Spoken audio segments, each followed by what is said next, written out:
Welcome to my story farm house. అలా పరశురాం, చంటి పిల్లను కూడా వదిలిపెట్టవా, అది మన ఇంటి వారసురాలే, నా బంగారు తల్లి అని చైత్రను ఎత్తుకుంటారు.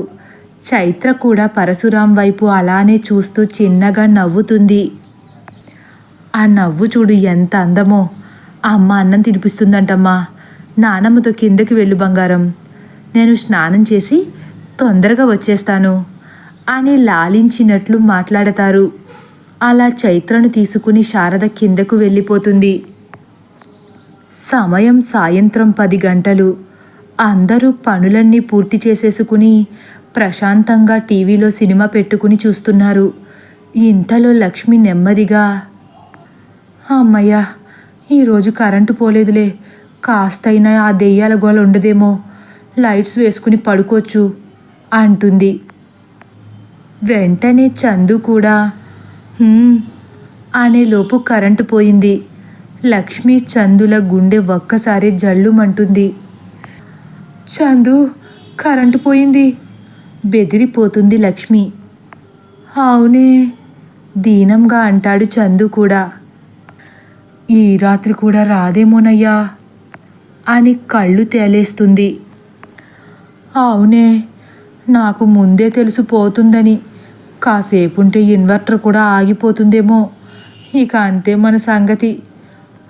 అందుకే ఎందుకైనా మంచిదని ఇందాక పట్నంలో నువ్వు సరుకులు తీసుకుంటుంటే హనుమాన్ చాలీసా బుక్కు పట్టుకొచ్చాను అని జేబులో ఉన్న హనుమాన్ చాలీసా చిన్న పుస్తకం తీసి చేత్తో పట్టుకుంటాడు చందు.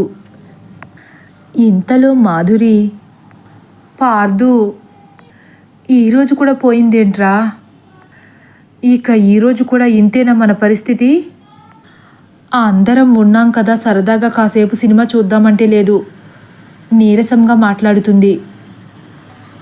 చెప్పాను కదా అక్క, కరెంట్ ఎక్కువ తీసేస్తున్నాడని.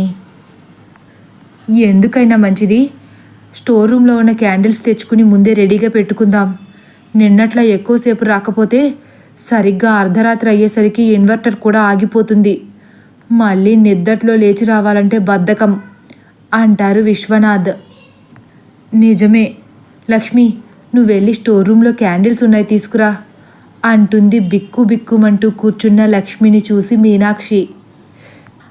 అయ్య బాబోయ్, స్టోర్ రూమ్కా అమ్మా అని అమాంతం కళ్ళను పెద్దగా తెరిచి నోరెళ్ళబెడుతుంది లక్ష్మి. నిన్నేమైనా అండమాన్కి వెళ్ళమన్నానంటే అంత జడిసిపోతున్నావు అంటుంది మీనాక్షి కూడా అనుమానంగా. అండమాన్కి వెళ్ళమన్నా వెళ్తాను, కానీ స్టోర్ రూమ్కి మాత్రం వెళ్ళనమ్మా. కావాలంటే ఇదిగో వెళ్ళమనండి అని చందు వైపు చూపిస్తుంది.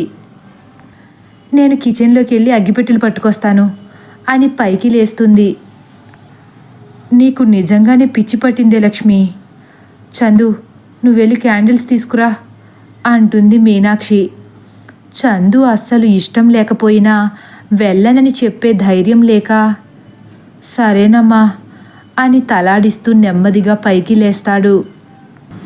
వద్దయ్యా, నీకు పుణ్యం ఉంటుంది, వాళ్ళు వెళ్ళి తెచ్చుకుంటారులే అని నెమ్మదిగా తన కాలితో చందు కాలిని గోకుతూ అంటుంది లక్ష్మి. ఏం భయపడకే, ఈ లైట్లు ఉండగానే వెళ్ళొచ్చేయడం మంచిది. ఈ లైట్స్ కూడా పోతే అమ్మో, అప్పుడు మనల్ని తెమ్మంటారు కదా అని ధైర్యం చేసి స్టోర్ రూమ్కి వెళతాడు చందు. లక్ష్మి గబగబా పరిగెత్తుకుంటూ వెళ్ళి కిచెన్లో ఉన్న మ్యాచ్ బాక్సులు పట్టుకొచ్చి టేబుల్పై పెట్టేసి ఆయాసపడుతూ చందు ఎప్పుడు తిరిగి వస్తాడా అని బిక్కు బిక్కుమంటూ చూస్తుంది. కానీ లక్ష్మి భయపడినట్లు ఏం కాలేదు. 5 నిమిషాల్లో క్యాండిల్స్ పట్టుకుని వచ్చేశాడు చందు. అమ్మా, ఇక్కడ పెడుతున్నాను, మీరు నిద్రపోవడానికి వెళ్ళినప్పుడు అందరూ మర్చిపోకుండా క్యాండిల్స్తో పాటు ఈ అగ్గిపెట్టెలు కూడా పట్టుకెళ్ళిపోండి అయ్యగారు, రాత్రి మళ్ళీ కిందకి రాకండి అంటాడు చందు. ఆ మాటలు విన్న శారద, వీళ్ళు మీ ఇంట్లో పని మనుషుల్లా లేరు, జమీందారుల్లా ఆర్డర్లు వేస్తున్నారు, ఏంటో ఈ వింత కట్టుబాట్లు, నేనెక్కడా చూడలేదమ్మా అంటూ తలను పక్కకు తిప్పేసుకుంటుంది. చందు చిన్నబుచ్చుకుని, అంటే కాసేపుంటే ఇల్లంతా చీకటైపోతుందమ్మగారు. తర్వాత మళ్ళీ ఇబ్బంది పడతారేమోనని చెబుతున్నాను ముభావంగా అంటాడు. నాకు అర్థమైందిలే చందు, నువ్వు వెళ్ళి కూర్చో అంటారు శాంతంగా విశ్వనాథ్. చందు సైలెంట్గా లక్ష్మి పక్కకెళ్ళి కూర్చుంటాడు. అలా ఆ కబుర్లు ఈ కబుర్లు చెప్పుకుంటూ ఒక అరగంట గడిచిపోతుంది. ఇక అప్పటికే 10:30 దాటడంతో ఎవరి గదులకు వాళ్ళు వెళ్ళి పడుకుందామని అనుకుంటారు. అనుకున్నదే తడవుగా అందరూ ఎవరి క్యాండిల్ వాళ్ళు తీసుకుని ఒక్కొక్కరిగా పైకి వెళ్ళిపోతున్నారు. కానీ శారద మాత్రం క్యాండిల్ తీసుకోకుండా మెట్లెక్కడం చూసిన మీనాక్షి, వదినా క్యాండిల్ తెచ్చుకోవట్లేదా? నైట్ కరెంట్ వస్తుందో రాదో చెప్పలేం అంటుంది నెమ్మదిగా. ఏం అక్కర్లేదు, పడుకోవడానికి ఫ్యాన్ ఉండాలి కానీ లైట్ ఎందుకు? నాకు వెలుగుంటే నిద్ర పట్టదు అంటుంది శారద. అది కాదు దినా, ఇప్పుడు అలానే అనిపిస్తుంది. కాసేపుంటే ఇల్లంతా చీకటిమయమైపోతుంది. ఒకవేళ బయటకు రావాలన్నా ఇబ్బంది పడతారు అంటుంది మళ్ళీ మీనాక్షి. ముందు వెళుతున్న త్రిపుర మాత్రం మాధురి వైపు నీరసంగా చూసి, ఆ అత్తయ్యకు అసలేమీ తెలియదు. ఆవిడ వద్దు వద్దంటుంటే బతిమాలుతారెందుకో. సైలెంట్గా ఊరుకోక ఒకసారి ఇబ్బంది పడితే తెలుస్తుంది అంటుంది. అవును త్రిపుర, మా అమ్మ చెప్పినా వినదులే, పద నిస్సత్తువగా అంటూ మెట్లెక్కుతుంది మాధురి.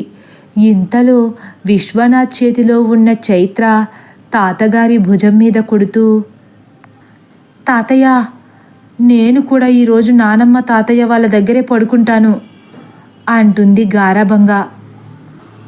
వాళ్ళ దగ్గరా అని ఆగిపోతారు విశ్వనాథ్. ఏం వద్దు, అమ్మమ్మ తాతయ్య దగ్గరే పడుకో, లేకపోతే మా దగ్గర పడుకో. నువ్వు నిద్దట్లో కాళ్ళు అవి పడేస్తావు, నానమ్మ విసుక్కుంటారు అంటుంది కాస్త నెమ్మదిగా మాధురి.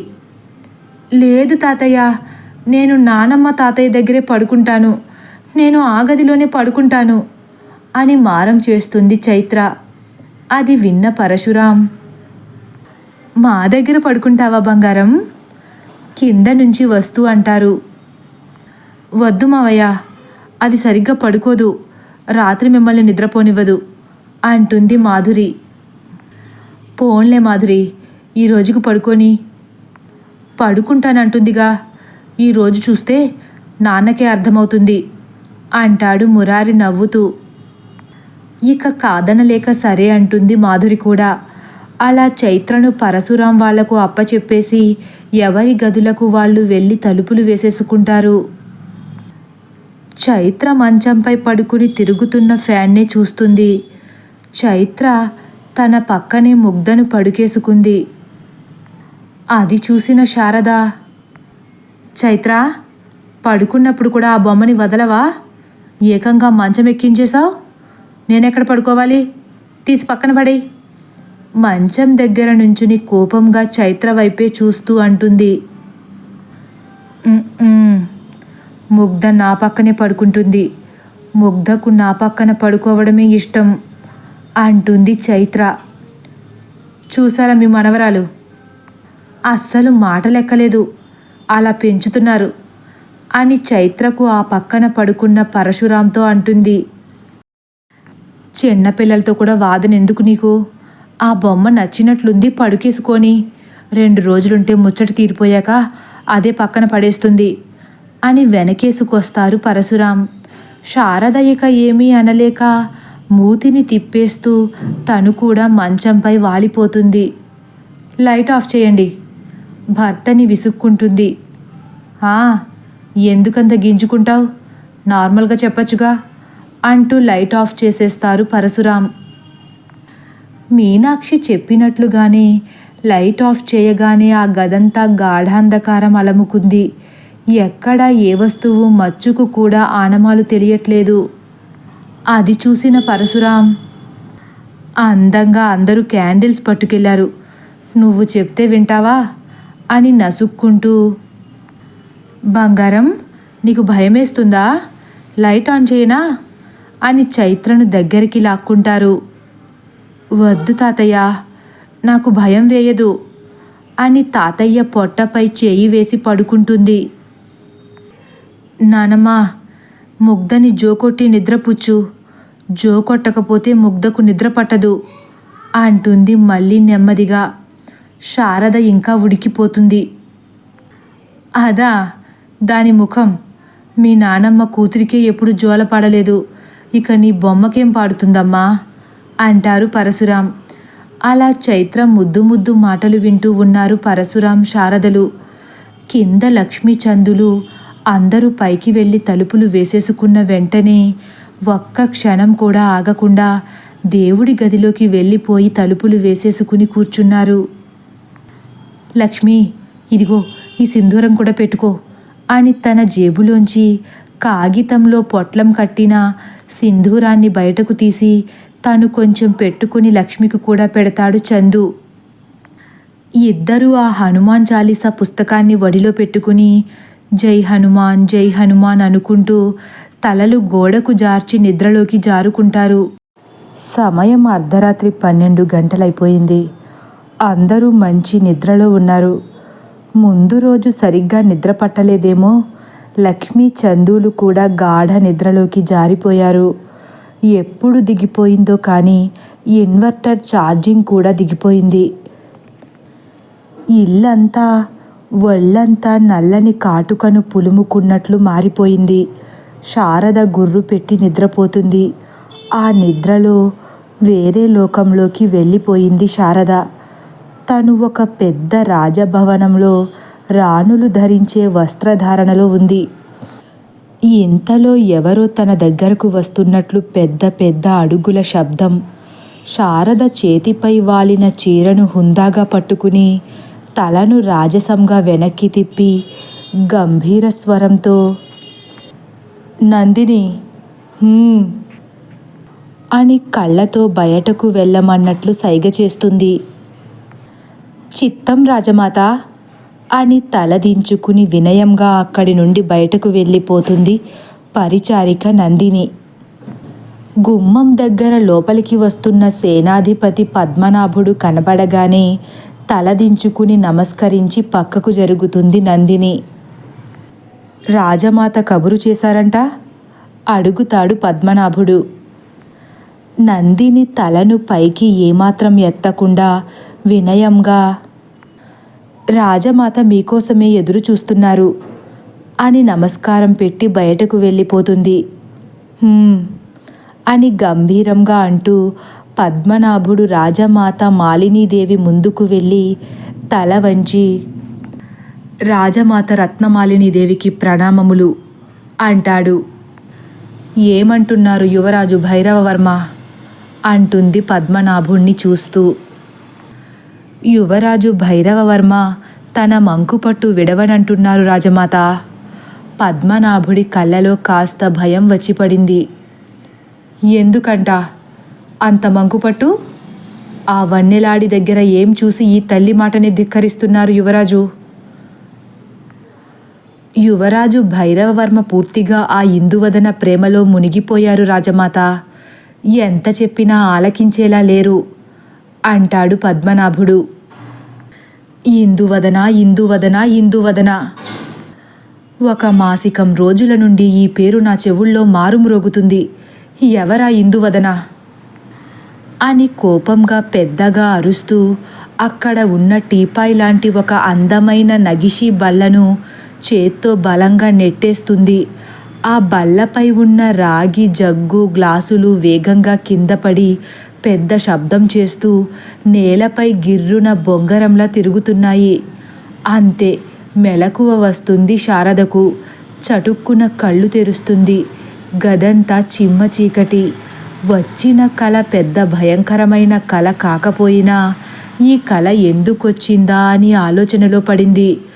ఇంతలో తలను పక్కకు తిప్పుతుంది. ఏదో నల్లని నీడ తన పక్కన కూర్చున్నట్లు అనిపించి, చైత్ర అలా కూర్చున్నావేంటి అని చేత్తో తడుముతుంది. తదుపరి భాగం కోసం వేచి ఉండండి.